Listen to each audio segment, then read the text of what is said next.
The words of my mouth and the meditations of our hearts be always acceptable in thy sight, O God, our strength and our Redeemer.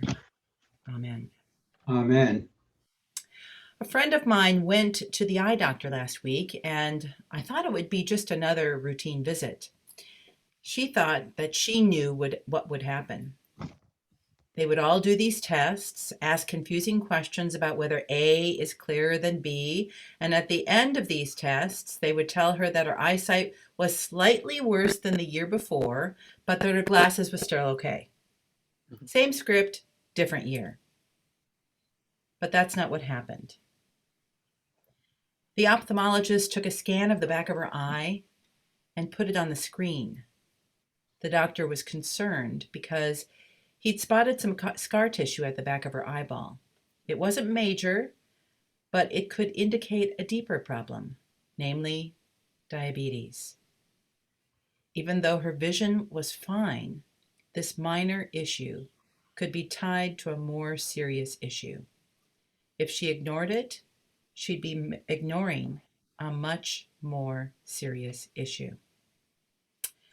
That's a pretty good picture of what this verse is about today. Let's read it again.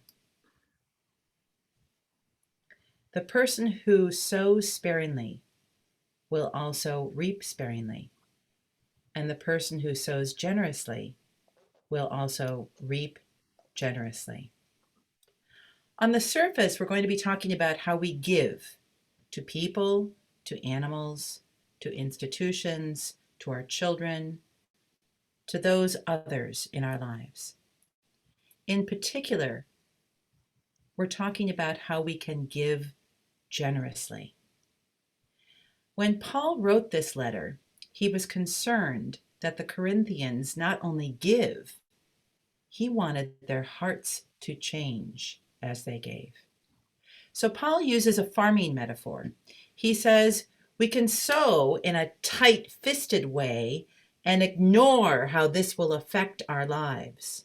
Mm-hmm. Or we can sow in a most generous and magnanimous way and experience how this will affect our lives. His message is clear. Do not give sparingly.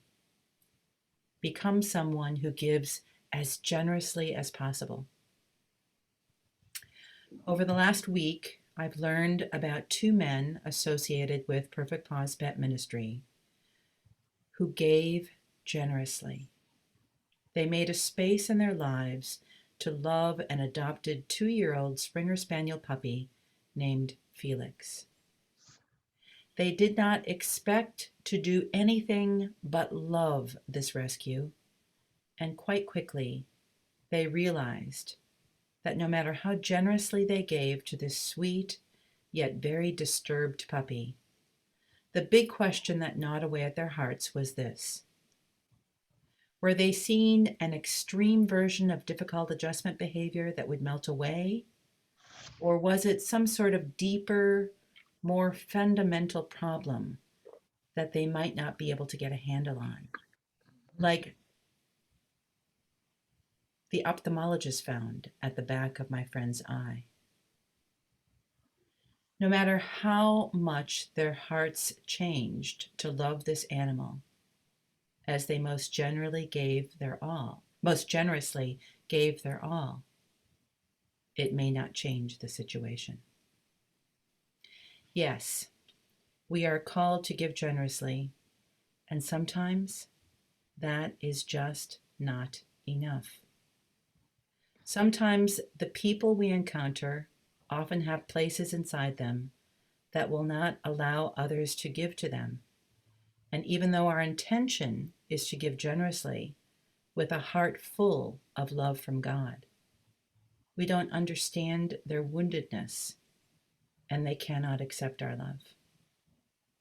Likewise, animals that we rescue, even as puppies, have had experiences that have shaped and formed them, and they live and breathe with trauma in every breath. So yes, we are not called to give in a tight-fisted way ever. We are called to give generously, with a heart of love and with a desire that our giving will change us. And Oh, sometimes it's just not enough. And we have to let go and know what that way coming up? our ability and heartfelt desire to be generous sometimes cannot heal the circumstances of those we love.